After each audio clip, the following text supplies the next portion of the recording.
Jane Eyre by Charlotte Bronte, Volume 1, Chapter 1. There was no possibility of taking a walk that day.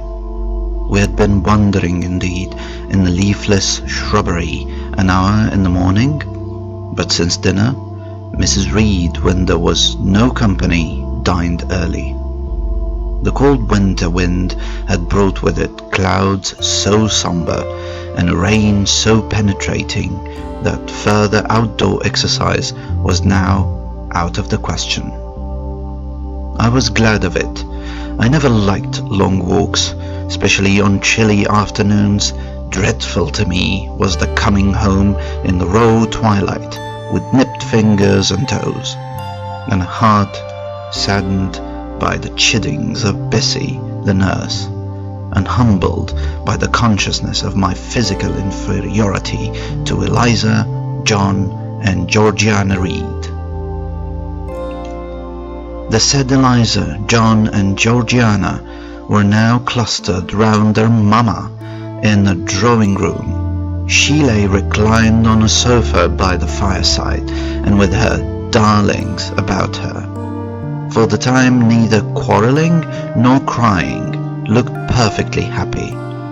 Me she had dispensed from joining the group, saying she regretted to be under the necessity of keeping me at a distance, but that until she heard from Bessie, and could discover by her own observation that I was endeavouring in good earnest to acquire a more sociable and childlike disposition, a more attractive and sprightly manner, something lighter, franker, more natural, as it were, she really must exclude me from privileges intended only for contented, happy little children. "What does Bessie say I have done?" I asked. "Jane, I don't like cavillers or questioners. Besides, there is something truly forbidding in a child taking up her elders in that manner. Be seated somewhere, and until you can speak pleasantly, remain silent." A small breakfast room adjoined the drawing room. I slipped in there. It contained a bookcase. I soon possessed myself of a volume, taking care that it should be one stored with pictures. I mounted into the window seat, gathered up my feet. I sat cross-legged like a Turk, and having drawn the red moreen curtain nearly close, I was shrined in double retirement. Folds of scarlet drapery shut in my view to the right hand.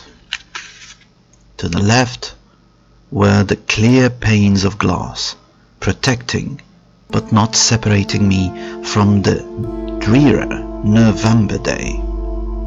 At intervals, while turning over the leaves in my book, I studied the aspect of that winter afternoon. Afar, it offered a pale blank of mist and cloud near a scene of wet lawn and storm-beat shrub, with ceaseless rain sweeping away wildly before a long and lamentable blast. I returned to my book, Bewick's History of British Birds. The letterpress thereof I cared little for, generally speaking, and yet there were certain introductory pages that, child as I was, I could not pass quite as a blank. They were those which treat of the haunts of sea-fowl, of the solitary rocks and promontories, by them only inhabited, of the coast of Norway, studded with isles from its southern extremity, the Lindeness or Naze, to the North Cape, where the northern ocean in vast whirls boils round the naked, melancholy islands of farthest Thule, and the Atlantic surge pours in among the stormy Herberts. Nor could I pass unnoticed the suggestion of the bleak shores of Lapland, Siberia, Spitsbergen, Nova Zembla, Iceland, Greenland, with the vast sweep of the Arctic zone, and those forlorn regions of dreary space. That reservoir of frost and snow were firm fields of ice, the accumulation of centuries of winters, glazed in alpine heights above heights, surround the pole and concentrate the multiplied rigors of extreme cold. Of these death-white realms I formed an idea of my own, shadowy, like all the half-comprehended notions that float dim though children's brains, and strangely impressive. The words in these introductory pages connected themselves with the succeeding vignettes, and gave significance to the rock standing up alone in a sea of billow and spray, to the broken boat stranded on a desolate coast, to the cold and ghastly moon glancing through bars of cloud at a wreck just sinking. I cannot tell what sentiment haunted the quite solitary churchyard, with its inscribed headstone, its gate, its 2 trees, its low horizon, girdled by a broken wall, and its newly risen crescent, attesting the hour of eventide. The 2 ships becalmed on a torpid sea, I believe to be marine phantoms. The fin pinning down the thief's pack behind him I passed over quickly. It was an object of terror. So was the black, horned thing seated aloft on a rock, surveying a distant crowd surrounding a gallows.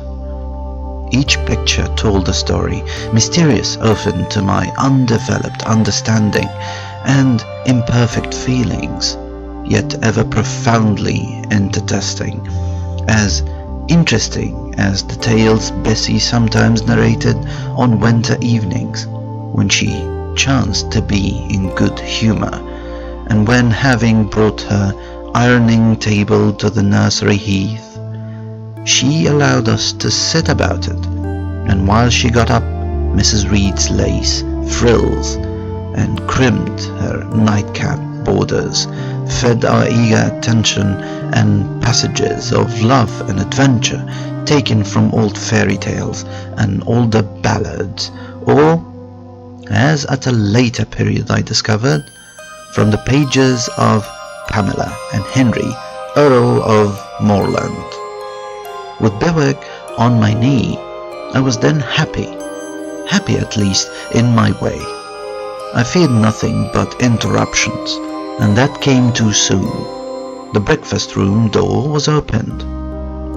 "Bah, ma'am, mope!" cried the voice of John Reed. Then he paused. He found the room apparently empty. "Where the dickens is she?" he continued.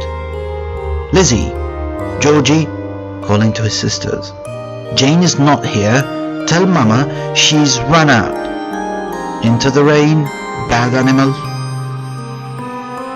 It's well I drew the curtain, thought I, and I wished fervently he might not discover my hiding place. Nor would John Reed have found it out himself. He was not quick, either of vision or conception. But Eliza just put her head in at the door and said at once, "She's in the window seat, to be sure, Jack." And I came out immediately, for I trembled at the idea of being dragged forth by the said Jack. "What do you want?" I asked with awkward deference. "Say, what do you want, Master Reed?" was the answer.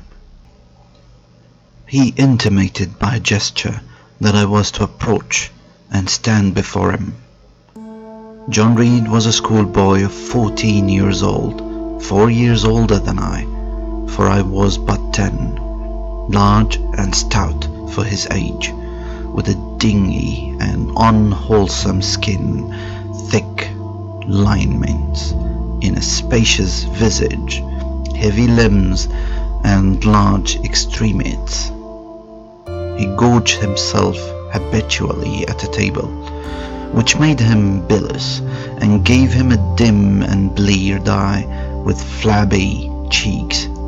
He ought now to have been at the school, but his mamma had taken him home for a month or two, on account of his delicate health. Mr. Mills, the master, affirmed that he would do very well if he had fewer cakes and sweetmeats sent him from home, but the mother's heart turned from an opinion so harsh. She inclined rather to be the more refined idea that Joan's swallenness was owing to over-application and perhaps to pining after home. John hadn't much affection for his mother and sisters, and an antipathy to me. He bullied and punished me, not 2 or 3 times in a week, nor once or twice in a day, but continually. Every nerve I had feared him, and every morsel of flesh on my bones shrank when he came near. There were moments when I was bewildered by the terror he inspired, because I had no appeal whatever against either his menaces or his inflictions. The servants didn't like to offend their young master by taking my part against him, and Mrs. Reed was blind and deaf on the subject. She never saw him strike or heard him abuse me, though he did both now and then in her very presence, more frequently, however, behind her back. Habitually obedient to John, I came up to his chair. He spent some 3 minutes in thrusting out his tongue at me as far as he could without damaging the roots. I knew he would soon strike, and while dreading the blow, I mused on the disgusting and ugly appearance of him who would presently deal it. I wonder if he read that notion in my face, for all at once, without speaking, he struck suddenly and strongly. I tottered, and on regaining my equilibrium, retired back a step or 2 from his chair. "That is for your impudence in answering mamma a while since," said he, "and for your sneaking way of getting behind curtains, and for the look you had in your eyes 2 minutes since, you rat." Accustomed to John Reed's abuse, I never had an idea of replaying it to it. My care was how to endure the blow which would certainly follow the insult. "What were you doing behind the curtains?" he asked. "I was reading." "Show the book." I returned to the window and fetched it thence. "You have no business to take our books. You're a dependent, mamma says. You have no money. Your father left you none. You ought to beg and not to live here with gentlemen's children like us, and eat the same meals we do, and wear clothes at our mamma's expense. Now I'll teach you to rummage my book shelves, for they are mine. All the house belongs to me, or will do in a few years. Go and stand by the door, out the way of the mirror and the windows." I did so, not at first aware what was his intention, but when I saw him lift and poise the book and stand in act to hurl it, I instinctively started aside with a cry of alarm. Not soon enough, however, The volume was flung. It hit me, and I fell, striking my head against the door and cutting it. The cut bled. The pain was sharp. My terror had passed its climax. Other feelings succeeded. "Wicked, cruel boy," I said. "You're like a murderer. You're like a slave driver. You're like a Roman emperor." I had read Goldsmith's History of Rome and had formed my opinion of Nero, Caligula. Also, I had drawn parallels in silence, which I never thought thus to have declared aloud. "What? What?" he cried. "Did she say that to me? Did you hear her? Eliza? Georgiana? Won't I tell Mama? But first..." He ran headlong at me. I felt him grasp my hair and my shoulder. He had closed with a desperate thing. I really saw in him a tyrant, a murderer. I felt a drop or two of blood from my head trickle down my neck, and was sensible of somewhat pungent suffering. These sensations for the time predominated over fear, and I received him in a frantic sort.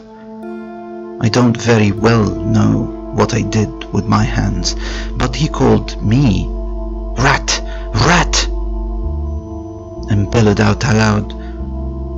Aid was near him.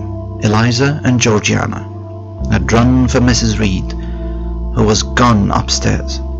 She now came upon the scene, followed by Bessie and her maid Abbott. We were parted. I heard the words, "Dear, dear, what a fury to fly at Master John." Did ever anybody see such a picture of passion? Then Mrs. Reed subjoined, "Take her away to the Red Room. Lock her in there." 4 hands were immediately laid upon me, and I was borne upstairs.